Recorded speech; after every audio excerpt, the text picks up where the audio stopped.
What's good, Commanders fans? Adam Peters still super busy. I want to say this is 19 free agents that Adam Peters has signed so far. They signed cornerback Michael Davis from the Los Angeles Chargers. He has been in the league for a little bit. 6'2", 196 pounds, undrafted out of BYU. He's been in the league since 2017. He is a press man cover corner, very physical, very good hand usage. I want to say he ran a 4.3 40 coming out of college as well. And he is known for having a pick six against Tom Brady as well. He also is the same guy that was in the vicinity when we played the Chargers a couple years ago, and Terry McLaurin made that Houdini catch where Heineke just threw it up there. And Terry got that catch. If you guys remember that catch that I'm talking about, that was a crazy play. But yeah, Michael Davis is a solid player. So the thing with him is, from what I'm hearing from Chargers fans, is that he'll have one good year, one bad year, one good year, one bad year. So it's kind of like one off. So 2023 he had a down year, but 2022 he had a darn good season. Where he came in, he was basically their CB1 after their CB1 got injured and went down in 2022.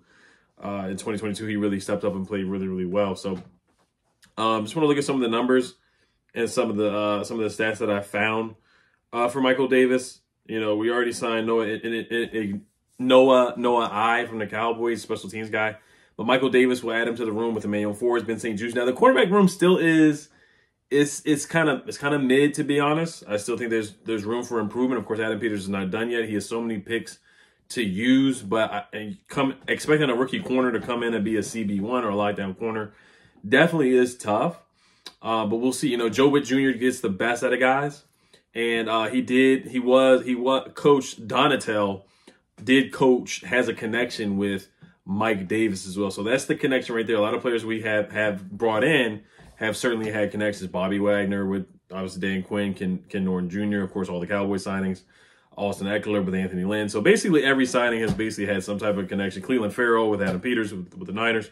So basically every signing we've had or have made, Charlie Biotic, Cowboy guy, has some type of connection with a coach, Zach Ertz with Cliff Kingsbury. You guys get the point. But let's look at this 2022 season for Michael Davis. So open target percentage, he was first among corners. These are nerdy stats, giving up 26.2%. Open target percentage, he was number 1 in the NFL when he came in and started since week 7 in 2022. Points saved per play, he was number 2 among cornerbacks. Forced incompletion percentage, he was 4th in the NFL. Wins above replacement, he was 5th in the NFL.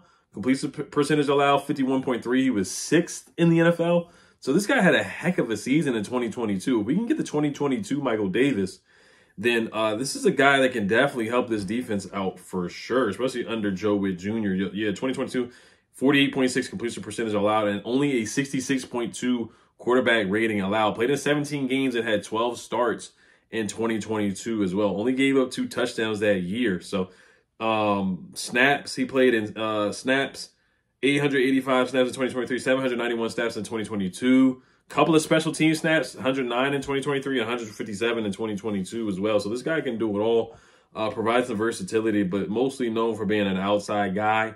A lot of press man coverage as well. So just that 2022 season, missed tackle percentage only at 7%, really good. Passer rating allowed 75.3, which was 11th among corners. Success percent to read against 36.8, which was 14th. PFF coverage 74.7, which was 19th among cornerback. So if we can get the 2022 Michael Davis, Adam Peters is cooking out there, man. He had 12 pass breakups in 2022 as well. Lowest open target rate among corners. Already said that. 5th in wins above replacements. Just looking at all my notes here for Michael Davis. And this is a sign that they might have made earlier than what they announced, because he already had his press conference. Austin Eckler had his press conference today. Michael Davis had his press conference today as well. So just reading between the lines, that's just something that they might have already done before today. They just announced it. So yeah, he finished the 2020 5th in forced incompletion percentage, 15th in fewest yards allowed, and 13th lowest passer rating allowed when targeted in 2023. One of the most underrated guys. Now, if you look at this season, most yards allowed this season, this was per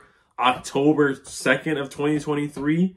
Number 1 was Emmanuel Forbes with 356 yards allowed. Number 2 was Marco Wilson 3 was Damari Mathis with 288, and 4th was Michael Davis with 286 yards allowed. That was back in October. That's the stat I found right there. So Michael Davis was giving up a lot of yards, and Emmanuel Forbes was giving up a bunch of yards as well. But you look at ball production since Joe Witt Jr. says ball is life. Let's see how many turnovers he's forced. He had the pick 6 against Tom Brady in 2020. He had 2 picks in 2019, 3 picks in 2020, 1 pick each season from 2021 to 2023 as well, and 62 tackles in 2023 and also in 2022. Just looking at some more numbers here for him. And then somebody from the Chargers website or Chargers Wire USA Today, 5 pending free agents the Chargers should not re-sign. Austin Eckler was on that list. So this is not a good thing, but it is what it is. You know, we can see if we can get the best out of these guys. I'm still a big fan of the Austin Eckler signing because I think, you know, him being fully healthy should certainly help. I don't think he was fully healthy last year when he did look like he was running with a backpack on against the Green Bay Packers in that one clip where he ran for like 30 yards, but he really should have ran for a touchdown if somebody called him. So I'm going to read what the article says from Chargers Wire USA Today. It says, quarterback Michael Davis, perhaps no Charger, embodies hot and cold streaks as much as Michael Davis does. In 2020 and 2022, Davis had quasi-shutdown years in coverage that gave LA hope for long-term production, but his 2021 and 2023 campaigns featured a lot of inconsistent play and coverage mistakes. Davis even got benched by Brandon Staley and the defensive staff at times. So that's not good at all. That is a red flag for me, and that does cause concern. But then the article goes on to say, like Eckler, Davis will be 29 years old when the 2024 campaign starts. Cornerbacks tend to have shorter primes. Last season, Davis allowed the highest target reception percentage, total yards, and opposing quarterback passer rating of his career. Asante Samuel Jr. will be going to a contract year. Outside of him, the Chargers have no true starting corners on the roster right now. Still, it's time to blow up the initial Staley plan that involved J.C. Jackson and a now struggling Michael Davis in favor of a new vision. So with what I'm hearing from Chargers fans, he's more of a CB3. And we might be bringing him in here to really be CB1, which is somewhat concerning too. But, you know, I trust Adam Peters, I trust Joe Witt Jr. in their evaluation, and they believe in him and believe what he can do, and they can get the best out of him for sure. He does have that 4.3 speed. Some people would say it doesn't really show up on tape. But, you know, we'll see if they can get the best out of him for sure. Well, let's see if we can get the 22 Michael Davis. Kind of reminds me when the Commanders brought in Ronald Darby. That was like one of the very few good Ron Rivera signings where everybody's like, oh, Darby's terrible, he's trash, he was awful on the Eagles. And then he comes here and has a solid season. He just fits in well with the role.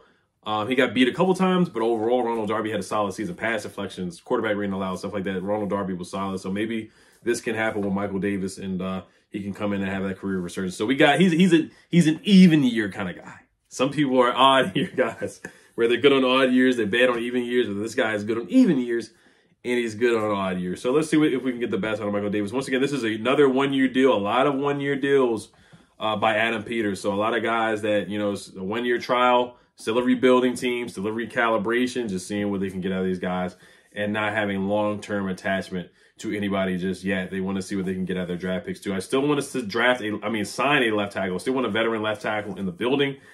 I mean, it's whatever Adam Peters does, I'll back it, but I do want to be objective. Like I said, I do want a veteran left tackle. There's some left tackles that are available. I want to say DJ Humphries is available. And then there's a rumor saying that we're interested in Quez Watkins from the Eagles.